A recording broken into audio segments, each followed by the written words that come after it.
Foot গধূলি ধাৰাবাহিকখনৰ আজি নিশা আহিবলগীয়া এপিছডৰ প্ৰম' মুকলি হৈছে। আজিৰ প্ৰম'লৈ আগবঢ়াৰ আগতে আপোনালোকে মোৰ চেনেলটো ছাবস্ক্ৰাইব কৰি কাষত থকা বেল আইকন টিপি দিবলৈ নাপাহৰিব। আজিৰ প্ৰম'ৰ প্ৰথম ভাগতে আমি দেখিবলৈ পাইছোঁ অনুৱে কৈ আছিল পূজা পাতি তাই কাক আদৰি আনিব বিচাৰিছে, ভগৱান নে শয়তান।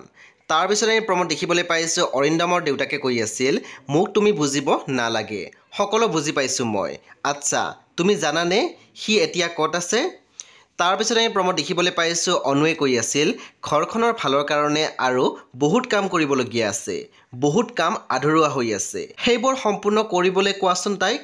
সেই বন্ধু বান্ধৱীসকল আজি নিশা 8:30 বজাত ৰং টিভিত আহিবলগীয়া ফুট গধূলি ধাৰাবাহিকখন খুবেই বেছি ইণ্টাৰেষ্টিং হ'বলৈ গৈ আছে, সেই আপোনালোকে চাবলৈ একেবাৰে নাপাহৰিব।